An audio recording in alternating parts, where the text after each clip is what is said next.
finally be able to introduce my colleague, Allan Brodie, to the People, Place and Community seminar. Like several of our speakers for this year's programme, Allan agreed to this way back sometime in 2019 with a view to giving the paper last summer. And we had grand visions of this, of the lecture being given in person and dishing out chalk ices and VCH themed kiss me quick hats, but COVID has rather ruled that out. However, it will make the content of Allan's talk, put the content of Allan's talk in a different light, given the expected resurgence in the English holiday as part of staycationing during this COVID summer, if the summer ever indeed arrives. I can tell you it didn't feel very summery yesterday when I was out and about on site. Allan joins us from Historic England, from the West of England region, where he's a senior archaeological investigator out of the Swindon office. An architectural historian by background, initially with a primary research interest in medieval ecclesiastical architecture, but over the time with the English heritage and latterly Historic England has branched out into a wide range of things, among others the architecture of prisons and incarceration. But it's probably his work on the English seaside and seaside heritage for which he's best known, having produced several books on the subject, some place-based studies like the one on Weston-super-Mare, others on seaside heritage more generally, like the recently launched volume on England's seaside heritage from above, which came out a couple of months or so ago, I think. Allan's work is often picked up by the national press, particularly when they like to do lists, don't they? Top 10 English place, seaside place types lists, and has contributed directly to the preservation of elements of our seaside heritage, possibly most notably the scenic railway roller coaster at Margate that was given a groundbreaking listing a few years back. So that's definitely, I would say, enough for me. So I will hand over to Allan, who will enthrall you all with his paper, Harnessing the Extraordinary History of the English Seaside. Thank you for that wonderful introduction. Let's assume the technology is going to work today. Yeah, I was asked, oh gosh, when was it? I presume it was probably late 2018, early 2019 to serve as the warm-up act for the summer of 2019. Well, one or two things have happened since then. So I'm going to reprise the role tonight and hopefully get you in the mood for those hot summer holidays that we're all going to enjoy at the English seaside this year, allegedly, although looking out the window, it just looks like it's about to rain again.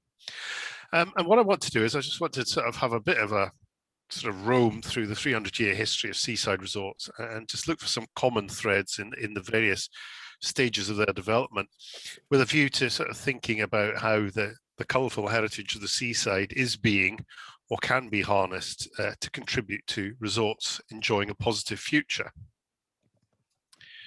Because if you believed everything you read in the newspapers, heaven forfend, and see on the television, the seaside resort has been in terminal decline for decades and may have little future. Until the Second World War, seaside resorts had an almost exclusive monopoly on popular tourism, because that's where the railway network would take people to, directed to suitable connected seaside destinations. But in the post-war years, car ownership grew rapidly, coinciding with increased national and individual wealth. And this meant that people could venture into all corners of the country.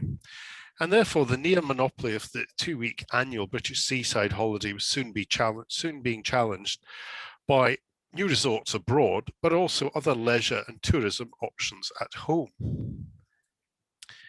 By the 1960s, the increasingly old-fashioned, cold, wet, and even, dare I use that horrible word, scruffy British seaside resort was being unfavourably and unfairly compared and contrasted with bright, new, warm, affordable, sun-kissed resorts of the Mediterranean, despite sort of, in my youth, growing up with all those media stories about how the hotels were embarrassingly incomplete. So just as in the 19th century, increases in national and individual wealth and changes in transport were contributing to the changing landscape of tourism. Now, in the 19th century, that had been in favour of the seaside resort, but by the late 20th century, the same kind of factors were drawing people away from the British coast. So what's very well known is this of the competition that seaside resorts have suffered from abroad, but there's also been sort of a growing sort of domestic competition for people's disposable income. While at one time the 2-week holiday might be the centerpiece of a family year, at least until 2019, now often more usually taken abroad than necessarily always in Britain, many people also enjoyed plethoras of mini breaks, long weekends, day trips, and winter sports breaks, most of which were inevitably taken abroad. So traditional seaside holidays were increasingly being challenged by new types of attractions, and the growth of people spending money on leisure pursuits that might not require an overnight stay. So since the Second World War, lifestyles and tastes had been changing, disposable income had increased, extending the chance of a holiday to a greater number of people, but not necessarily within Britain. The tone and character of seaside resorts was changing, alas, not always for the better, and increased access to new forms of transport, particularly access to affordable air travel, was changing the way that people went on holiday.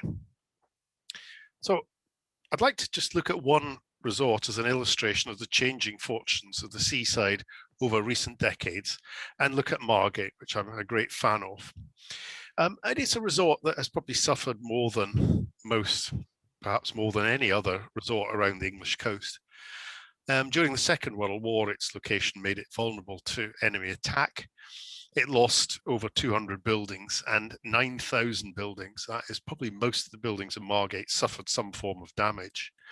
But even worse than this was the fact that it became a rundown, rather dismal place. An article in the Times in 1943 described it as having gone from being a bright and well-kept background to cheery holidaymaking. Margate has become damaged and shabby. And sort of getting over this sort of image and the rundownness was something that all seaside resorts have more or less struggled with in the post-war years. This is the Great Holy Trinity Church in Margate, which doesn't survive, but it's the size of it was the size of a small cathedral, and would have been a remarkable building to have seen. It was hit in 43, I think it was in 43, and was demolished at the end of the war. Visitor restrictions to the Isle of Thanet, including Margate, were lifted in August 1944. But the kind of clientele that had frequented the large Victorian and Edwardian hotels never really came back in the huge numbers that they had once visited Margate in. And instead, these grand sort of hotels have been demolished and are now the sites of retirement flats. Margate also had its fair share of natural problems after the war. It suffered very severely from the North Sea storm surge in 1953. These two images below show some of the damage to the seafront that occurred as a result of that event, which was classed as a national disaster. It also suffered badly in another storm in 78, which damaged very severely the pier that you can see in the top image and led to its demolition. The immediate post-war period was dominated by loss and decline, but there were some sort of new arrivals, including the most prominent and probably the most controversial addition to the town. This is Arlington House. It opened in 1963 and has this very distinctive zigzag shape, giving residents spectacular views of the sea and the coast. However, like many buildings dating from the 1960s, it is both reviled, but in the case of people who actually live in the building, it is very well loved. Guidebooks in the 1960s painted a rosy picture of Margate as a place to live and a place to visit. Happy families are illustrated in the guidebooks, enjoying warm sunshine and fun on clean beaches. And by the mid-1960s, Arlington House was featuring as a good reason to live in Margate. However, although everything seemed optimistic on the surface, the Borough Council was already conscious of the need for significant change. In 1965, it published its Central Area Redevelopment Scheme, which proposed a radical solution to a problem that was now blighting the town, namely the issue of the motor car. The car was making the town very congested, and there were a lack of facilities. So the solution to this problem was to comprehensively redevelop the old town of Margate, including Cecil Square. If you look on the map at the top left, this is Cecil Square, which I'll talk about in a minute, which is really at the heart of Margate, a square that was added in 1769. And you can see a picture of its historic character down in the bottom left picture. But just above Cecil Square on the map, this area here is the old town. And this was a really interesting sort of mixture of old buildings with great sort of character. And the plan in 1965 was to completely demolish the old town and replace it with a huge car park. And this would be a car park to support the redevelopment of other parts of the town, particularly Cecil Square. Now, fortunately, the car park redevelopment never went ahead, although as you'll see in the modern plan on the right, there was a bit of clearance to create an area of car parking, but not the comprehensive removal of the historic town. But Cecil Square was the site of phase 1 development, and on this side, on the south side of Cecil Square, where it's marked Picture Theatre, 1940. This site was redeveloped, as you can see in the bottom right-hand corner, in the 1970s, with a building that combines the library with the council offices and the adjacent magistrates' court. Cecil Square and the Old Town had been really at the heart of the history of Margate. Yet these precious historic assets were going to be sacrificed in the name of progress. And as I say, the plan in 1972, by 1972, was to go on, having started work on Cecil Square, to clear the old town. But in fact, a revised plan was put forward, which was going to transform the old town and harbour area and a lot of the area along the seafront, including the site of Dreamland. But these plans didn't go ahead, and instead you get this period of economic uncertainty through the 80s and 90s where the future is unclear. People don't want to invest in the historic town. They just don't know whether it would be worth doing because the town may be demolished at any point. And so you can find parts of the old town becoming more run down. In addition, Margate was suffering, like many other seaside resorts, from a range of economic and social problems.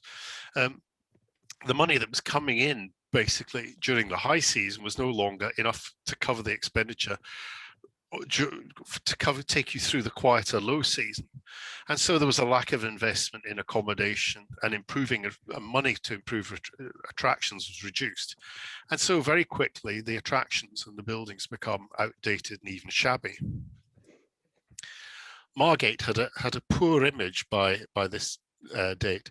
And around 2000, even the sort of coach-based sort of lower end of the market holiday operators were turning their backs on Margate as their elderly customers felt vulnerable, felt it was an unsafe place to be. Before I went meandering off to the Kent seaside, I was trying to summarise some of the factors that have contributed in the late 20th century to the decline of seaside resorts. Namely, lifestyle and tastes were changing and had changed since the Second World War. There was also more disposable income nationally and individually, allowing a greater number of people to head abroad. The tone and character of seaside resorts was changing, not always for the better, and increasing access to new forms of transport were changing the way that people went on holiday. And one of the things, this is a sort of pattern of sort of themes that I can actually pick up all the way through the story of the seaside resort I've been working on for the last 20 years. And you can find them at play in the 18th and the 19th century. And if it just take a few minutes just to run through how these have sort of changed the character of seaside resorts and seaside holidays. The holiday habit began in the 18th century as something limited only to the wealthiest people in society. They were the people with the disposable income and the time to leave their homes and head to spas and subsequently seaside resorts. But during the course of the 18th century, more people begin to enjoy an opportunity to spend time by the sea as their wealth and the country's prosperity increased. I chose Margate as my example of modern decline as in the 18th and 19th century, it was also perhaps at the front of embracing the first earliest form of mass tourism due to its location on the River Thames. For most resorts, the first sea bathers came to the resorts by road. There's a lovely sort of image of people piling onto the coach for Brighton. But in the case of Margate, some began to come from London, which is obviously the biggest market in the country, on cargo boats that travelled up and down the Thames. And gradually, these cargo boats were replaced by the cargo in boats were replaced by passengers and their luggage, and dedicated sort of sailing packet services developed. And these were called hoys. These were these sort of small ships that would travel between the Isle of Thanet, particularly Margate, and London. The hoys were the beginning of a limited form of mass tourism for Margate, I'd say the first really in Britain, because they were significantly cheaper than traveling by coach. And on a good day, with the wind in the right direction, they made the journey in a much quicker and a much more comfortable way.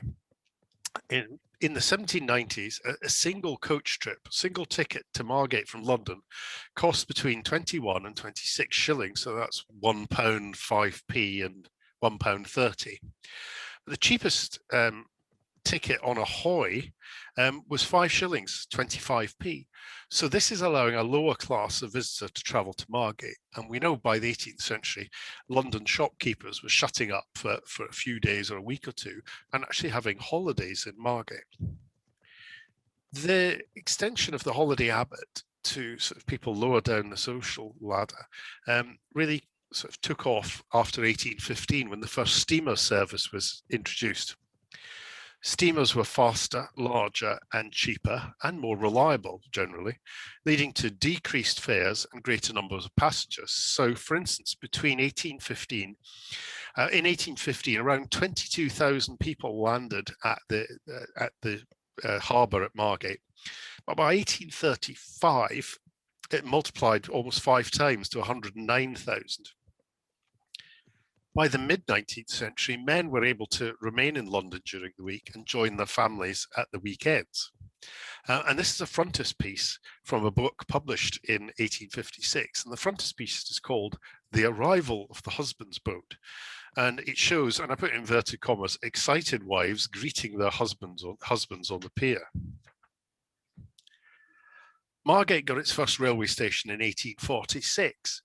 Now, for most seaside resorts, this meant that they really begin to take off in terms of the number of visitors they get and the size of the settlement and the number of houses. But in fact, it had the reverse effect at Margate. The town of Margate's population actually fell after the railway station was created. Not because of the railway station, but because railway stations in other places were taking people who had previously come down the River Thames to Margate to destinations, wider range of destinations. And so Margate initially suffered from the flexibility that people had now to go to other seaside resorts. Brighton became the most popular destination in the southern half of England, at least, certainly in the first part of the sort of middle years of the 19th century. In 1837, stagecoaches are estimated to have brought around 50,000 travellers to Brighton during a whole year. So that's in a whole year. In 1850, in a single week, less than a decade after the station had opened, 73,000 people arrived. So that's in a single week in 1850. In the same decade, in the 1850s, sorry, 1840s through to 1850s, but the population of Brighton grew by 40% in 10 years. So it went from being the 50th largest town in England in 1801 to in 1851 being the 15th largest. And by this time it had surpassed Bath as England's largest leisure resort. Ticket prices on trains were now much lower than previous forms of transport. In 1843, the London to Brighton Railway reduced their third-class ticket price from 3 shillings and 6pence, that's 17.5 pence. So just by way of reminder, A single coach trip to Margate in 1790s cost just over £1. The cheapest hoy was about 25 pence, and now we have the train at 17.5 pence, albeit in the very uncomfortable third class coaches. And in the 6 months following the introduction of this reduced fare to Brighton, 360,000 people arrived by train in Brighton. By the third quarter of the 19th century, the half-day holiday on a Saturday had become commonplace in London, though still not universal. And the free afternoon and the following Sunday could be spent in wholesome or unwholesome ways in and around London. But you could also enjoy a quick trip to the seaside. These excursions were good for railway companies. In 1865, the Midland Railway carried nearly 400,000 excursionists in the 1 year. And in the decade from 1900 to 1909, the London, Brighton and South Coast Railway issued nearly 19 million excursion tickets, a revenue stream that accounted for about 1/8 of the company's income.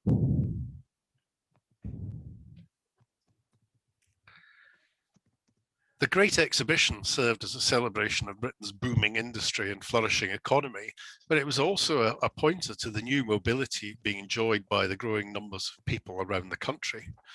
One railway company alone, the London North Western Railway, carried nearly 800,000 passengers to London for the Great Exhibition between June and October 1851. So here again in the mid-19th century, you can see that lifestyles and tastes were changing.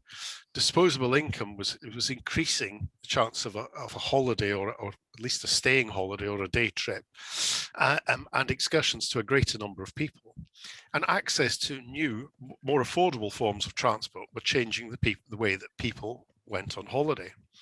And consequently, the tone and character of destinations, particularly seaside resorts, was changing. Holidays and seaside resorts were transformed. We were now talking about millions of people enjoying them each year, rather than the thousands who had come in the 18th century. So in short, the seaside went from being a business to being an industry. And nowhere is this more obvious than at Blackpool. Blackpool's first railway station opened in 1846. And on your left is the Ordnance Survey map surveyed, published the next year, 1847. And you can see here this very small station at the top there, with a road down to the seafront, where eventually Blackpool's first pier would be constructed. And you can see it's a fairly small settlement. 1847, I think the population was somewhere just over 2,000 people, maybe 2,000 to 3,000 people. And Blackpool grew fairly, well, I mean, fairly quickly. I mean, it's 10 or 20% per year, which is quite rapid, but it was from a very low base. But with the opening of the second railway station, which is this black, well, this is the site of the second railway station is where this large black shape is now. As I'll explain in a minute, the two railway stations you're looking at in this 1913 map were rebuilt at the end of the 19th century. But now you can see with these two lines into Blackpool, you've got vast numbers of lines and trains can be accommodated on any given day. By 1879, Blackpool was enjoying around 1 million people arriving each year. And this had risen to around 2 million in 1893 and nearly 4 million on the eve of the First World War. Now, in the 1840s and 1850s, it had been very much the middle classes who'd been the target for major investments and enterprises in Blackpool. But by the sort of latter part of the 19th century, end of the 19th century, they were only a small part of Blackpool's visitor industry trade, and the architecture of the town reflected this shift. The most obvious sign of this sort of new, sort of huge scale of holiday industry was in the two railway stations. So this is Blackpool North, is at the top of the map here, and the large station here at the bottom is Blackpool Central. Originally, there were small sort of stations, but they were rebuilt on this enormous scale. You can see in these aerial photographs. So that's Blackpool North at the top left, and Central Station bottom right. Just to give you some idea of the scale of the holiday industry, if you look at the Blackpool North aerial photograph, the top part of the station, you can see 3 canopies and then a station building. This is the regular railway station of Blackpool North. This building, longitudinal, and all these platforms were simply to deal with the summer excursion train trade.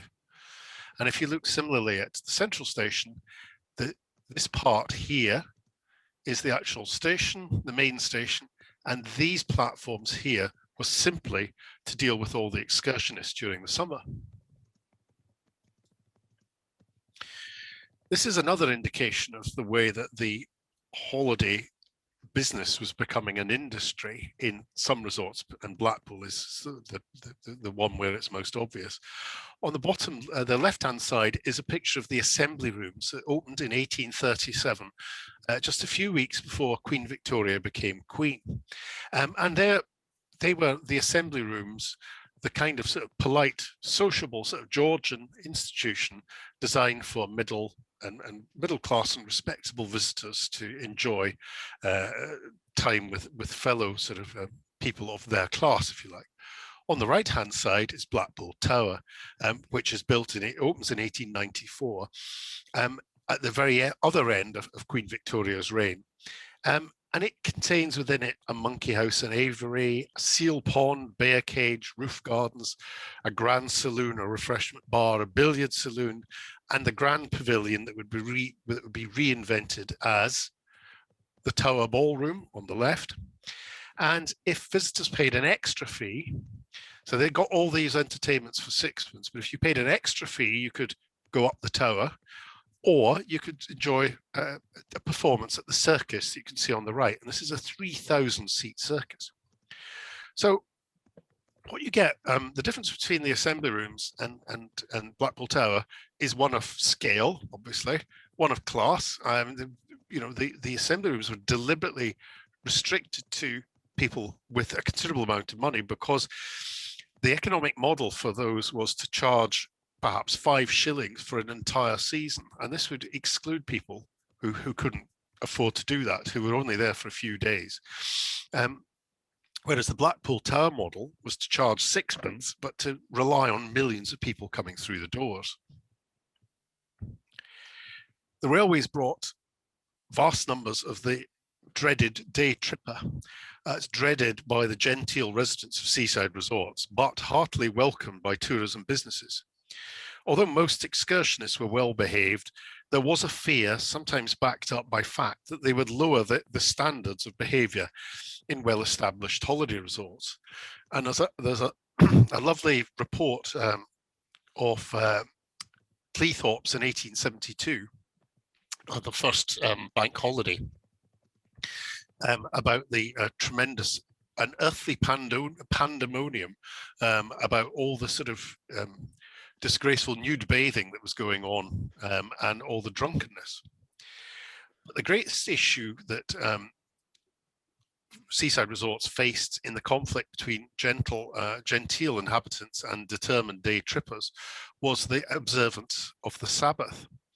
Residents of Blackpool, Lytham, Southport and Morecambe successfully petitioned local railway companies to suspend Sunday excursions, albeit temporarily, because idle rolling stock generated the companies no profits. However, for the vast majority of workers for most of the 19th century, the only full day of rest or leisure was Sunday, and railway companies were keen to realise the potential of this market.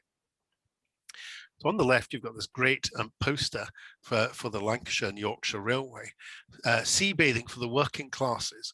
And if you see down at the bottom here, it says parties availing themselves of these trains will be enabled to bathe and refresh themselves in ample time to attend a place of worship.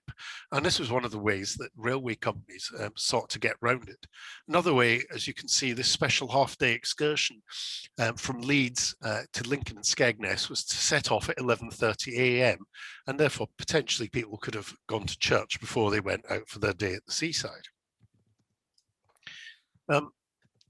as one is wont to do when one is flicking through the Dunfermline Saturday Press, one comes across this extraordinary article called Aberdour versus the Sunday Steamers. And it's an attempt to stop steamers coming to Aberdour on the east coast of Scotland.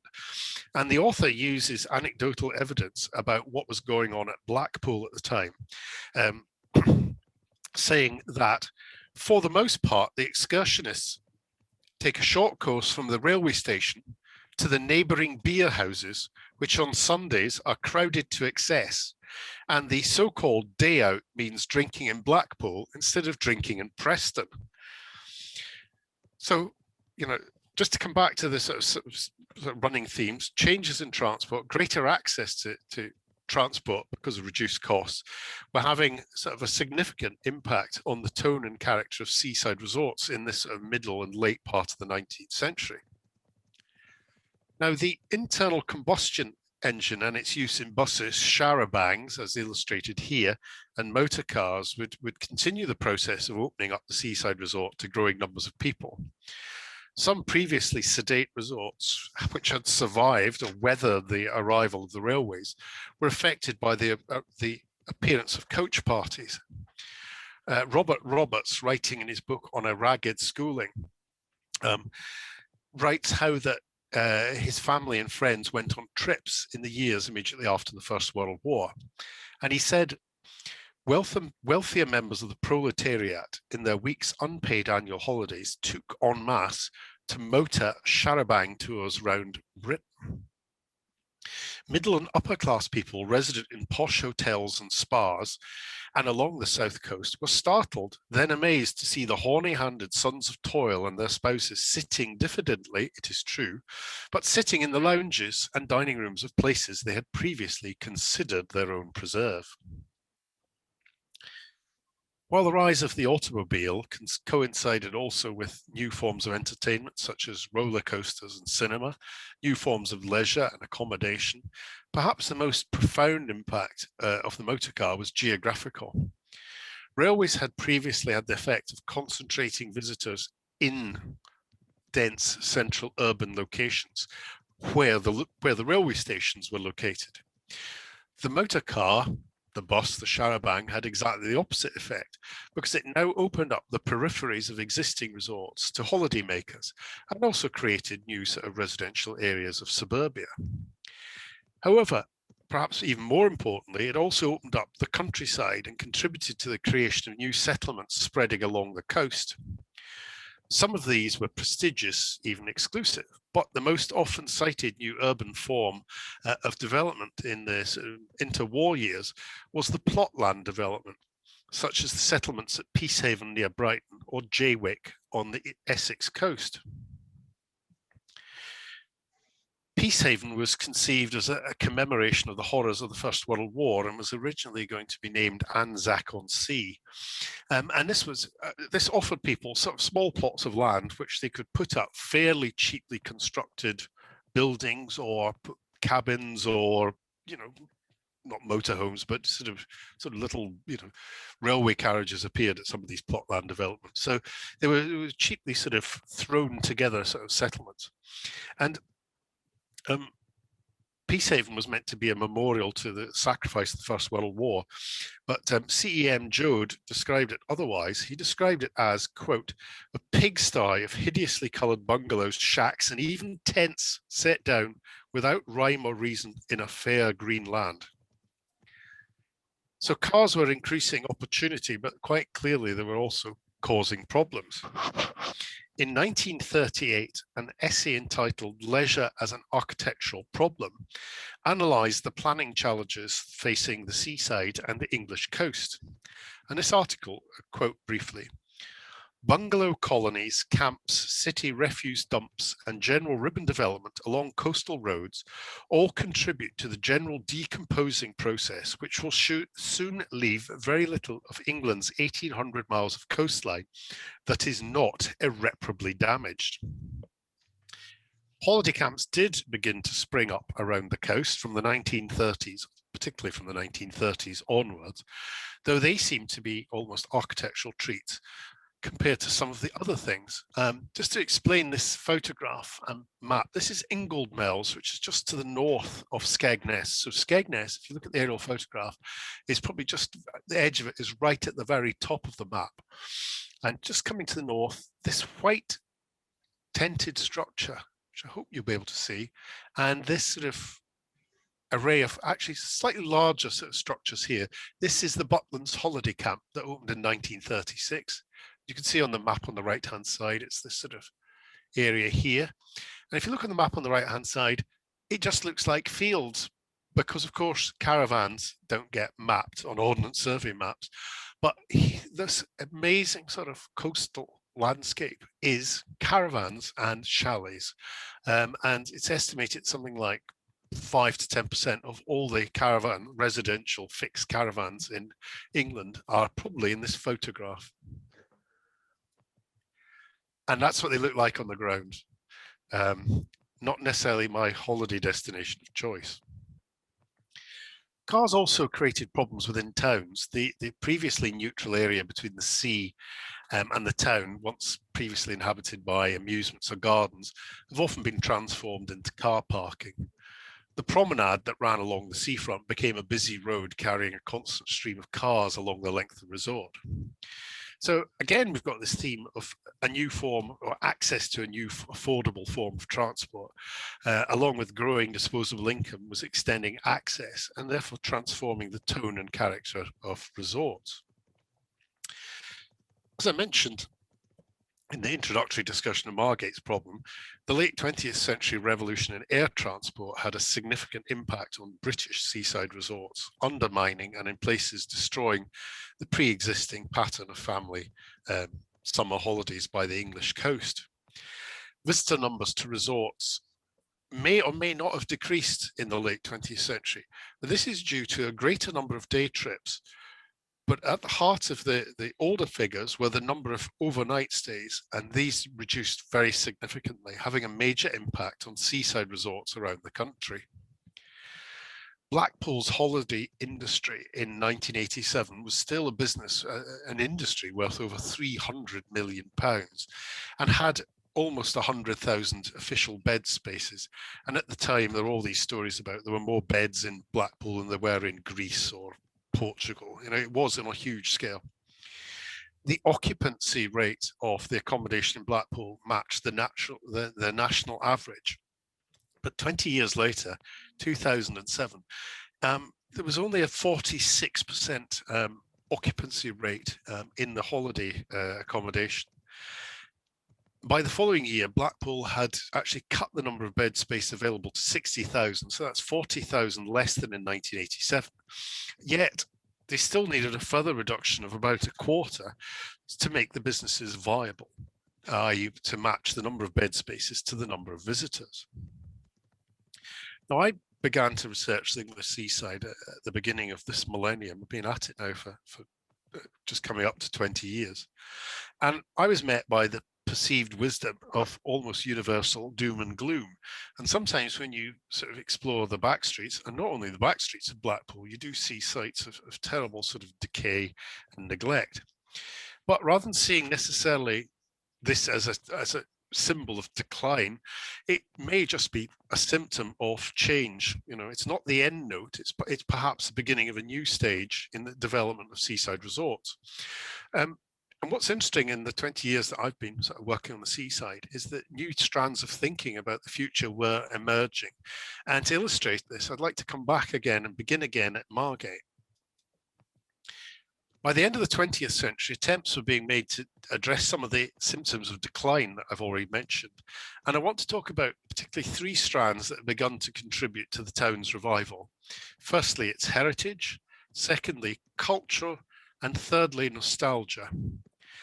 At Margate, the importance of the historic environment had been recognised by extending the conservation area and by creating in the 1990s 2 conservation area partnership grant schemes. In 1999, the development of an action plan for Margate's historic heart was undertaken. This was the historic heart, if you remember, in the late 60s was going to be entirely demolished. And this plan included proposals for the regeneration of the old town and the seafront through the creation of an attractive and functional historic quarter. Money was put into the scheme. There were THI, Heritage Lottery Townscape Heritage Initiatives. And the one for the Old Town was launched, I think it was back in 2002, with over £1 million, leading to the repair and refurbishment of a number of buildings in and around the Old Town that had been derelict for decades. And you can see here the seafront and the bottom left, refurbished buildings here. This is sort of the main sort of public space near the harbour. Top left is one of the sort of small arts businesses. And I love this Clark's advert for shoes, Margate is my Milan. I think could be slightly pushing the point, much as I love Margate. Support would also be provided for Margate to develop innovative new forms of economic activity, particularly pushing money towards sort of small arts businesses. And a new visitor attraction was going to be established, exploiting the association between Margate and one of its most famous past residents and visitors, Jmw Turner. As early as 1994, the idea of a gallery to celebrate Turner's work had been proposed. And it wasn't just going to be sort of works by Turner. It was going to stage exhibitions by other artists connected with Kent and travelling shows, etc., by contemporary artists. A site beside the Droit House. So this is the Droit House here. This is the customs house where you had to be stopped and pay any customs fee and pay fees to actually walk on. This was a promenade on the pier, the harbour arm at Margate. And the plan was to actually build a new gallery in the site here beside the Droit House. But the first scheme was actually one here, which is actually going to stand the building in the sea. And the original competition in 2003 was won by this design, top left, designed by Snehetta and Spence, for this really striking building beside the stone pier. However, technical difficulties, i.e. it couldn't survive in the sea, meant that the scheme was rejected and a new design was developed by David Chipperfield Architects, the one you can see in the larger right-hand picture. Construction began in 2008 and the gallery opened in April 2011, having cost £17.5 million. And in just over 2 years, it actually run up its millionth visitor. So this is sort of an important sort of fixed point for sort of arts and cultural sort of regeneration in Margate. A third strand builds in Margate's revival builds on heritage, its heritage and art, and this is nostalgia, and this is sort of the key theme behind the popularity of the revived Dreamland amusement park. Now, I'd like to take credit for single-handedly saving that ride, but in fact, before I got involved with it, as a result of my general research, it was actually decided to grade it as a grade 2 listed building. But subsequently, I did some further research about 10 years ago, and it was upgraded to 2-star, making it one of 5% most important sort of historic buildings and structures in England. It was just as well it was rigorously listed, because when the amusement park finally shut in sort of the early 2000s, all the other rides, as you can see, this is a photograph taken in 2007, all the other rides were swept away. That one, because it was a listed building, survived and stayed there. There's a very long story of which I won't go into, but through local campaigning, the site was eventually acquired by Thanet District Council, the local council, and it was redeveloped as a reimagined Dreamland and reopened in 2015 as a themed heritage amusement park. Its first sort of iteration wasn't entirely successful, and it was revamped and reopened again in 2017. And in 2019, it reported its most successful year since opening, with more than 700,000 visitors. And so this is a different kind of market, perhaps, to the Turner Contemporary, but again, it's building on sort of inherent strengths and interests of Margate to help with its revival. There is nevertheless much to do to continue the revival of places like Margate. But as I said earlier, transport has had a major impact on the fortunes of seaside resorts and is actively contributing to putting Margate back on the map. Seaside resorts are all around the coast are often at the end of a line or at the end of an inadequate congested road, particularly during a busy bank holiday. So it's little wonder that cheap airfares and package holidays had drawn much of the traditional seaside holiday clientele away. But the creation of the new high-speed rail service in the last sort of 20 years to Margate has increased the reliability and comfort of the train service. And that's an image of the Hitachi Class 395 at Margate, one of the so-called Javelin trains that comes out of St Pancras, goes to Stratford and was integral to us sort of having a successful Olympic Games, but then goes on a loop line round the Kent coast and uses the high-speed line as far as Ashford. But another form of transport was also coming to the aid of Margate and other seaside resorts, namely the information superhighway. Once seaside resorts had suffered from a lack of connectivity in terms of transport, meaning that manufacturers and businesses were reluctant to base offices and factories there. But the advent of the internet and digital products have meant that highly prized sort of creatives, as they seem to be referred to, people who work in IT work and digital industries, want to live in an attractive historic environment, and a seaside resort is as good as anywhere. Their arrival has helped Margate and has helped support the regeneration in the old town, and is feeding into improvements taking place in the Cliftonville area of the town.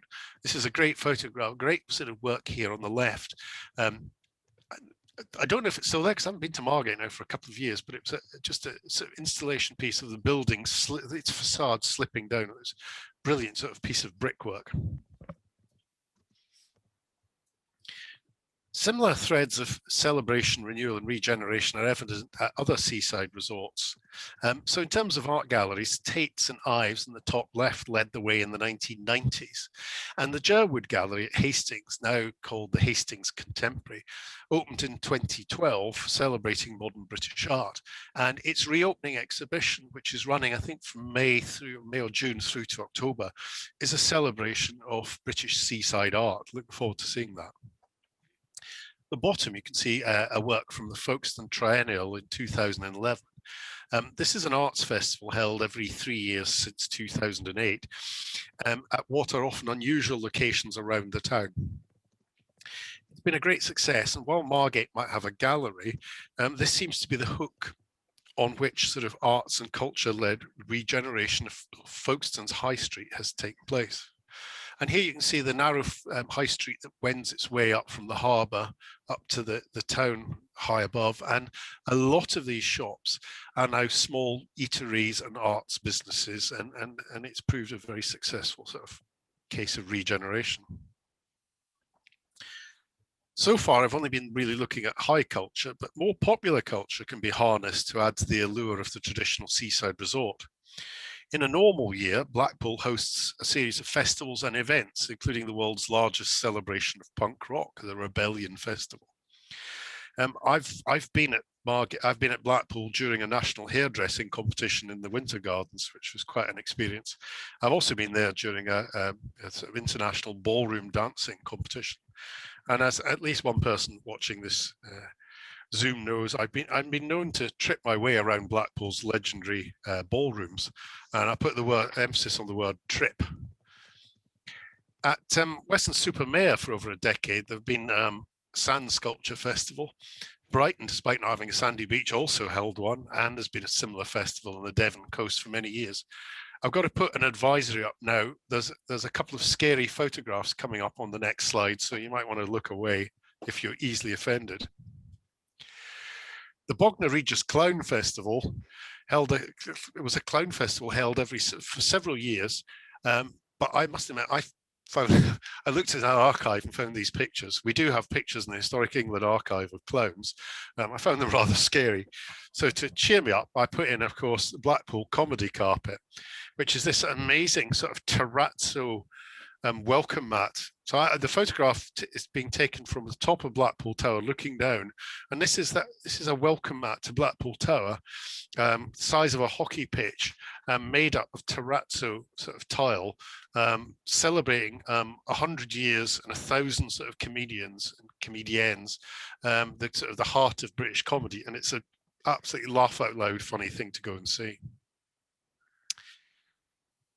Although seaside resorts around the coast may have lost a significant part of the 2-week summer holiday, at least in 2019, when I was thinking about this, to warmer climes, and I suspect we will all probably rush back at some point in the near future. Seaside resorts have been looking for ways to tap into new markets, and underpinning these initiatives has been their history and their heritage. So to host these sort of festivals and international events, competitors, delegates and visitors, they want interesting places, but they want to have ample accommodation. And England's seaside resorts have both, not just because they have the sea on the doorstep, but also because of their historic character and interesting backstory. Now, when I wrote offered Matt a blurb for what this talk was going to be about, I posed a couple of questions, and this is way back at the beginning of 2019, and I said, I've written here, it seems like a lifetime ago, because it does feel like a lifetime ago, 2019. The two questions were, why Bath and why not Weymouth? And why Nice when Brighton awaits? So to answer those questions, hopefully I've already sneaked up on the answers. Bath is renowned as a beautiful Georgian city, a great place to visit. Weymouth is sometimes thought to be a bit of a rundown seaside resort, but in fact, it is an intriguing Georgian and Victorian town with some great architecture, and it also has the great advantage of having the sea beside it. Brighton and Hove is perhaps our finest seaside resort architecturally, though it, like other seaside resorts, does face serious social and economic issues. Yet Nice, top left, that's the Hotel Negresco, Nice is being put forward by France as a World Heritage Site. It's a very fine city, has its wonderful Promenade des Anglais, wonderful seafront, but as I can attest, it isn't a patch on Brighton. So this comes back to really where I began. England's seaside resorts have an image problem. Local authorities and the government have made great efforts to improve seaside resorts through investment in their infrastructure, the public realm, and stimulating the creation of new attractions. On a glorious sunny day, which I believe will eventually be arriving at some point this weekend, seaside resorts can be idyllic, but all the hard work that you put in can easily be done by sort of sensational headlines about sort of benefits, bed and breakfasts, county drug lines, gangs, crime, social problems, etc., whatever suits the particular news cycle of the time. So after nearly 2 decades of severe resort addiction, I still feel the need to sort of say we must turn away from this sort of perception and not look at the problems, recognize there are problems, there are issues. But what we should also be doing is celebrating the great sort of historical character rather than scruffiness of seaside resorts. The word that keeps being used is, oh, they're a bit scruffy, they're a bit shabby, they're a bit run down. Their place is full of historical character.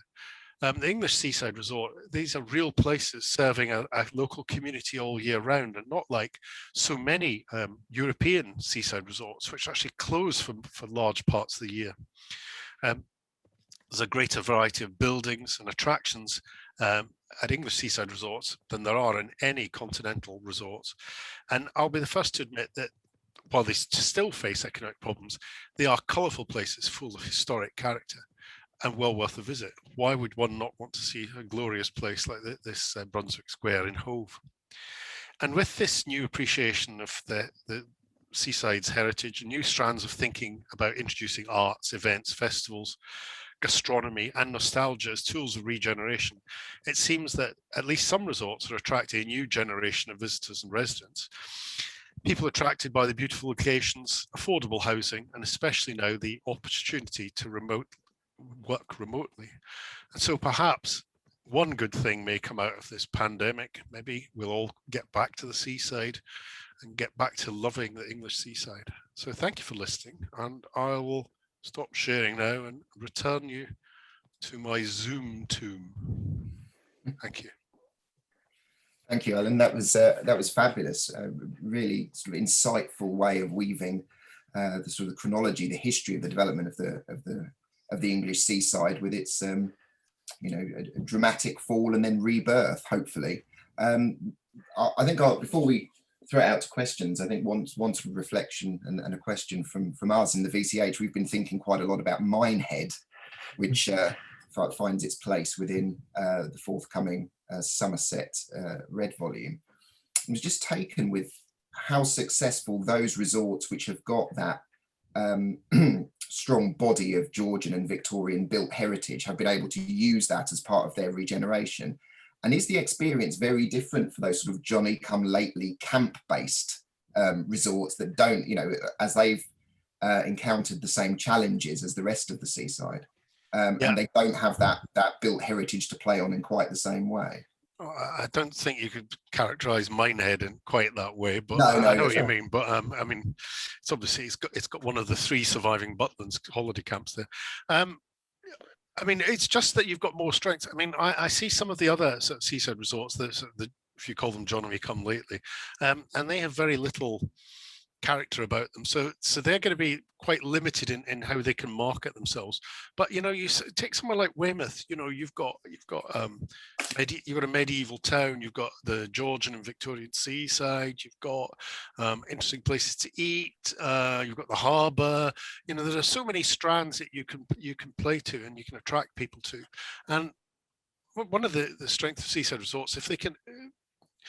They may not be attracting sort of the core seaside holiday market, but they can develop sort of niches. I mean, Blackpool is great for having these niche events. So one weekend it'll be full of punks and the next be rockers or whatever, and then hairdressers. And then, so you can build up, you can fill out your season, particularly the non-holiday sort of central part of the year, with all these sort of additional offers. And Blackpool's been very clever at doing that because, of course, at a very early stage, it had the illuminations.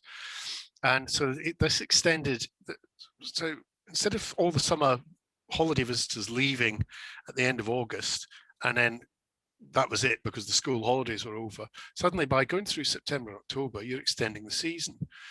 People come to see the illuminations.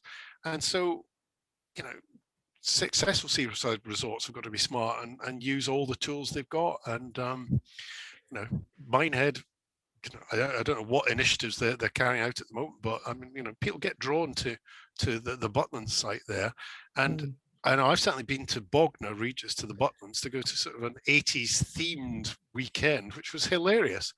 And of course, that's one way if people can connect with a place like Minehead, if the Butlins is doing a good job, get people to get to that resort, which is not an easy resort to get to, it has to be said. It's not. No, it really is sort of a difficult place to get to.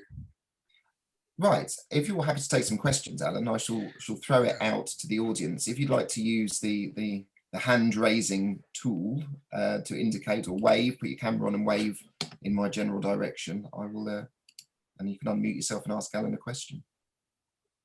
Richard, will you unmute yourself, or do I need to unmute you? Yeah. Thank you very much, Alan, for that. I've got lots of little questions. Oh, I'm no, trying to think of a big one. No, I'll get my bit of paper then. No, I'll just go with one, which you made the comparisons with the switch to the Mediterranean.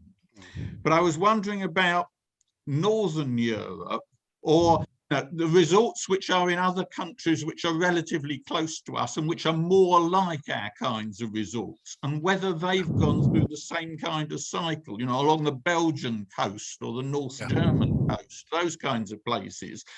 And have they basically adopted the same kind of policies, or did they never decline in quite the way that our resorts declined? Yeah, I mean, I think there's probably a different story for lots of them. I mean, you don't think of Dieppe as a resort, but that was one of the first seaside resorts in France, and there are the northern French resorts have lost popularity to the southern French resorts. So it's not that the French are going abroad; they're actually just going south instead of going to Normandy, and so there's been a shift of that. But there's I'll tell you a curious one I came across in the Baltic, with if you think of East Germany and West Germany, the West Germans transformed their Baltic coastline with huge amounts of money in the post-war years through to the 1980s. East Germany, that same amount of money didn't take place. There wasn't that same level of investment. And so when the country was reunified, you've now got this fantastic sort of what you call Victorian Edwardian heritage on the German Baltic coast that's now being done up, and they're doing a great job about it. However, Berliners no longer hop in their cars and drive north to the German Baltic. They hop in their cars and they go northeast to the Polish Baltic because it's so much cheaper. So you've got this curious issue that the German Baltic coast has got. It can't get Berliners in the same numbers. They're getting drawn to sort of the cheap fizz or cheap beer or whatever in Poland. And I came across something similar in bizarrely in Finland. Now Finns sort of holiday in Estonia, would go day tripping to the beaches in Estonia. So there's all sorts of complicated stories. I mean, it's not a very good answer, but I think it's probably a story for every occasion to fit the issue. Thanks. Okay, we have a question come through on the chat. Do feel free to type a question if you'd rather than ask it in person, from David Wood. A question that as a man of Brighton myself, I would endorse. Why is Brighton not a World Heritage Site if France are putting Nice forward? Well, there's a very good question. I don't wish to be unpatriotic, but Nice did. I've been involved with advising Nice on becoming a World Heritage Site, and if Brighton had asked me, I'll be advising Brighton. I'll tell you, I had one of the leading figures from the Nice bid came and stayed with me for a few nights in Brighton. Well, I took her round and I just showed her Brighton because I thought it's the most obvious comparator. And I walked along and I said, "Oh, and here's another terrace of the 1830s. Oh, she would say, "Oh, you mean 1930s? I went, "No, 1830s. Oh, and so they rewrote that. After this visit to Brighton, they rewrote their entire bid because they knew that Nice couldn't become a World Heritage Site as the best seaside resort. And so I just put out a plea to Brighton, go for it. Do we have? Do you have another question, Richard, or is that hand still up from last time? Oh, well, sorry, I hadn't intended to leave the hand up, but I can offer another question. This is a very niche historical one. Oh dear. And it's prompted by your referring to Margate as benefiting from the information superhighway. Yeah. And I was thinking about information in the 19th century, that you've got all the railway companies providing information on how you get to a resort, but how people actually decided where to stay in the resort, because they couldn't go on email and so on, like they couldn't phone up a hotel or a guest house. And the phenomenon that I keep on coming across when I read novels is, people arriving at the seaside and then going on a tramp to look for lodgings and spending the whole of their first afternoon in the seaside resort looking for somewhere to stay. Now, is that just a conceit of novelists, or is that actually the way that it worked? Right. So many people who went to the seaside stayed in exactly the same place they always stayed at. They stayed in Mrs. X's boarding house, and they just wrote the letter to Mrs. X, said, "Are we all right for the 2 weeks, first two?" Yeah, and she'd write back, fine. So a large portion did that. Imagine you arriving at Margate on one of the steamers. You would come off, and the first thing that would hit you, and I know this from a wonderful cartoon book I found, first thing it hits you when you arrive off the steamer, came off the harbour, were a wealth of people with, come to my boarding house, my lodging house, it's over here, it's a bit like the sort of thing you get on, when you get in some sort of foreign resorts trying to sell you things. So there was a large market for that. There was also there were adverts in guidebooks. So by the second half of the 19th century, you're getting published guidebooks, and wealthier people would purchase a guidebook if they were going to Brighton, and they would find lists that and they could write and say, you know, and latterly it becomes the telephone. Of course, people use the telephone, get the number from guidebooks. But also, some people did arrive at a seaside resort with nowhere to stay and just walked around, and you would know from experience how much money you had in your pocket. And so you would know, oh, that house, that's going to be too expensive. But that small one, I could probably afford that one. And often there was a little sort of paper in the window saying lodgings available. And you just knock on the door and hope to get something. And I've just been working on a diary, some diaries of a man who went on his holidays in the 1840s and 50s. And sometimes he had accommodation ready for him. Sometimes they just turned up. He would leave his wife and daughter in a local inn, and he'd wander off looking for somewhere to stay. And it was, so yes, it's not a conceit, it was a genuine thing. Right, thanks. We'll take one from Rachel on the chat and then come to you, Chris Lewis. To what extent was the doom and gloom of further decline around the millennium linked with a focus elsewhere, the regeneration of cities, riversides favoured over looking after seaside resorts? Yeah, that's all part of it. I mean, there's just so many more options to spend your money on. I showed Glastonbury Festival and Wimbledon and sports events, and yeah, but there are other things that people want to do, and you know, you can go for pleasant historic environment, nice bar meals, and a nice walk along a canal, and you know, so people just had many more options than they did in the 19th century, when they just had the option of getting on a train and going to the seaside resort. You know, we were quite limited.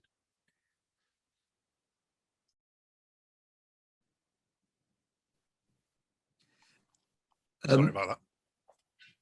Matt, are you passing over to me? Yes, I was just seeing whether Alan was finished or just coughing. Right, okay. I was just coughing.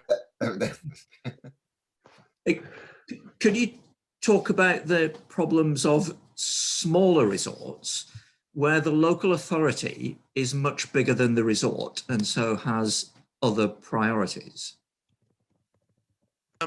Right. Yes.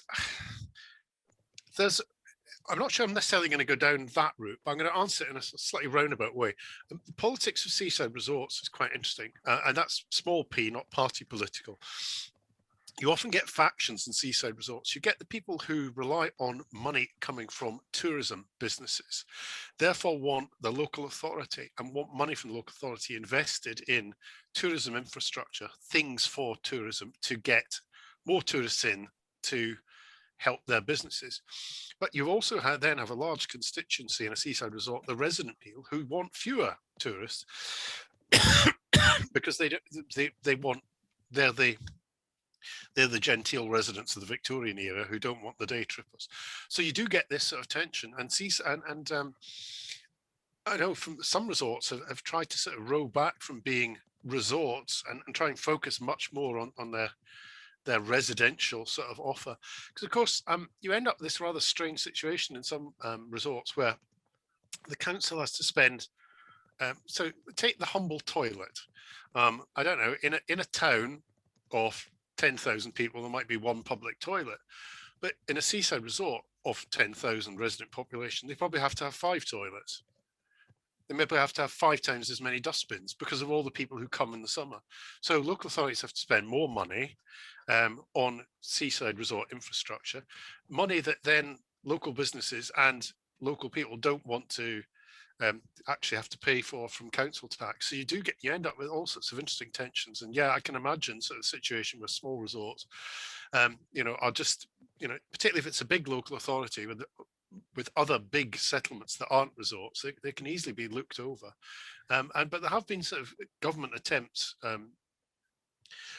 to sort of put some money into seaside resorts, you know, to try and, you know, stimulate them all around the coast, because I mean they do seem to come with a particular suite of problems that sort of do need addressing. Thank you. Adam, if I come to you and then pick up a couple more things in the chat. Yeah, sure. Thanks, Matt, and thank you, Alan. That was really, really fascinating. And like Matt, I thought, you know, my interest in this really comes from working on Minehead, which just to put to look at the point of how those changes in travel alter how way places are perceived. Because Minehead's success as a resort actually comes from the river. It comes from the Severn Sea, the Bristol Channel next to it. Its focus was always to look, before the railway came and afterwards, was actually on South Wales. Yep. You see all the advertising for tourist attractions in in Minehead are in the South Wales papers, as well as the Bristol papers, as well as the Taunton paper. So that wider reach from the way in which we can retreat from the sea in different ways is quite interesting. That's not really a question. That's more sort of an observation about a place I know far too well now.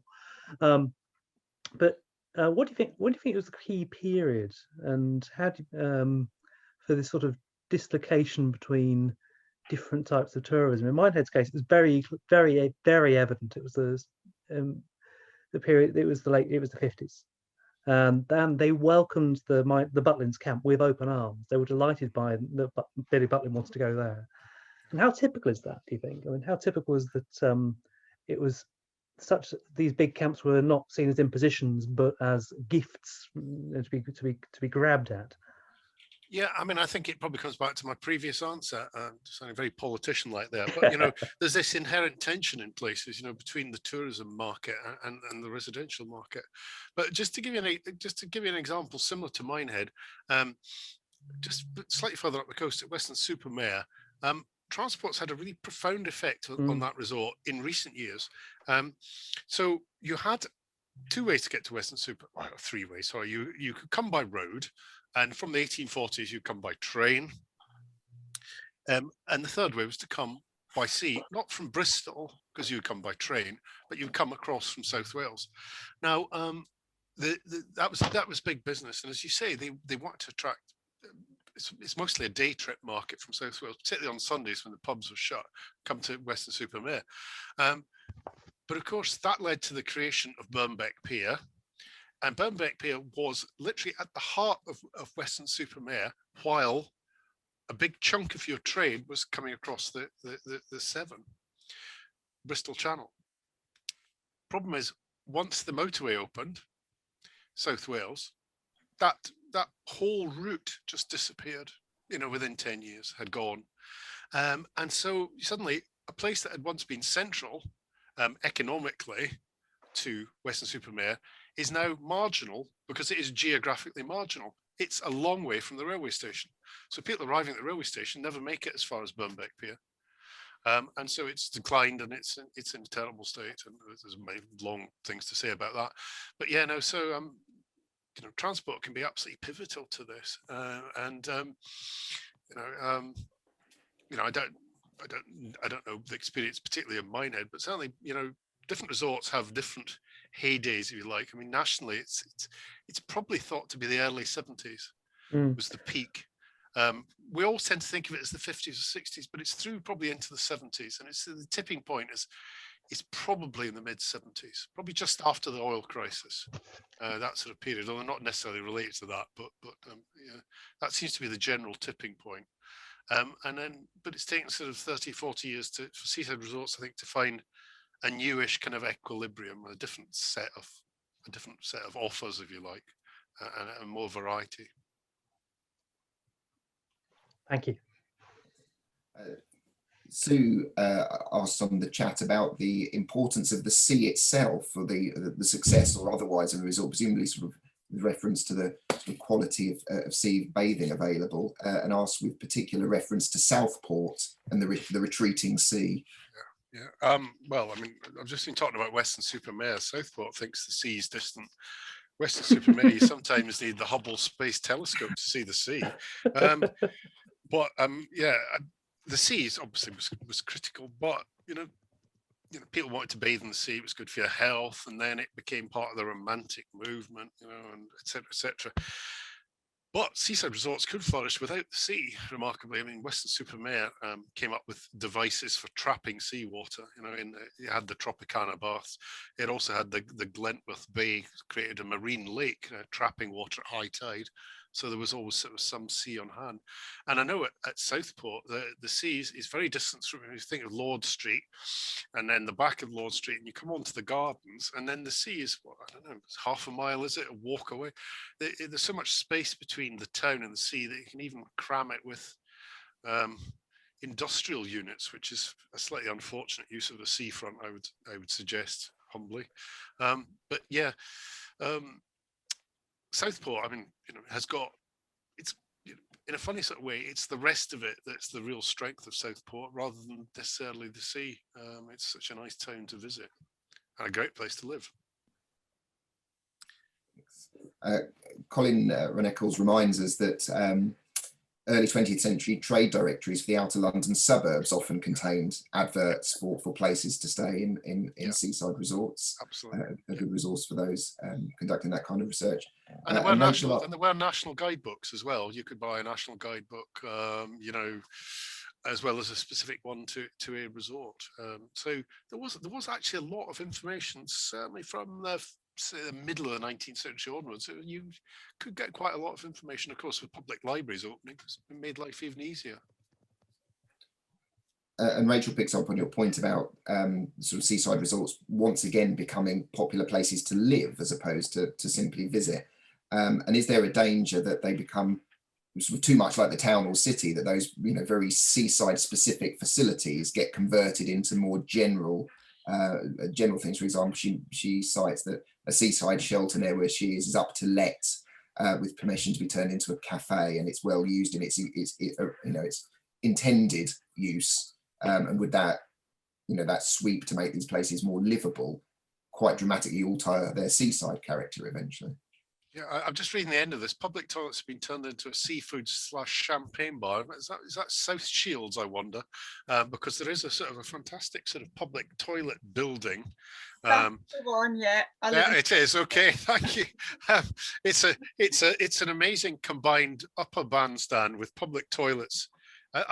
Beneath, I mean, I've done some strange lurking in public toilets trying to take pictures while nobody's there. I had to put up somebody on the door in case MD comes in and wonders what I'm doing. There used to be a really good set of public toilets in Blackpool, the last remnant of the central station, which I remember photographing. Anyway, sorry. But yeah, no, so I mean, it's a bit of the John Urry thing, it's a bit, you kind of almost kill the thing you love is one of the problems, you take a nice seaside resort and then ruin its character by famous word gentrification, by turning it more into a residential settlement. I mean, I don't think there's a great danger of that at the moment, but on the other hand, do you want sort of a derelict, unused public toilet block rather than a seafood champagne bar? I couldn't possibly comment, Rachel, I'm sorry.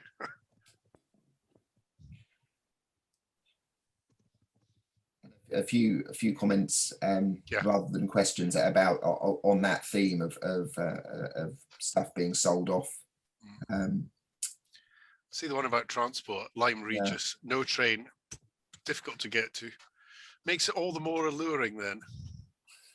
And Lyme does actually really rather well. And that's the thing. It's a very attractive place. House prices in Lyme are a good 20% higher than the neighbouring villages on the coast road.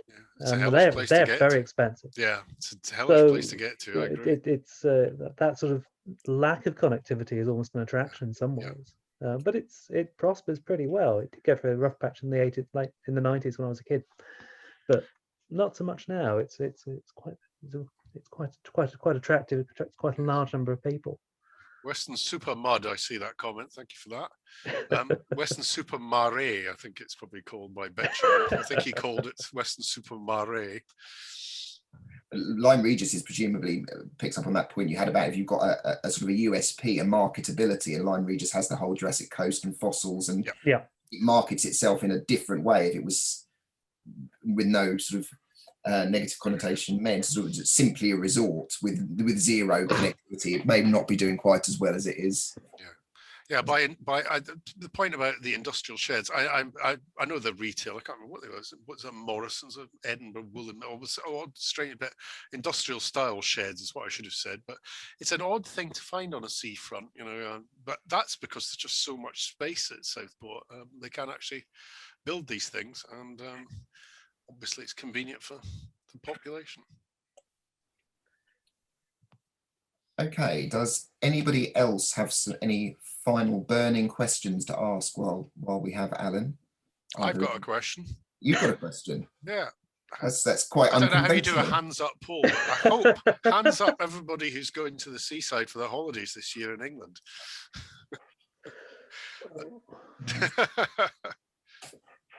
Okay. I've already had a brief, Oh, have you? brief trip. I'm going to Scarborough because I've been priced out of Whitby and I always go. Gone there since 1988. Yeah, yeah. Now I can't afford to go. Not in the summer anyway. I'm going in October. What's wrong with South Shields? Nothing. It's just where you live, isn't it? It's Yeah, I know. Great chippy. nostalgia. Great chippy there.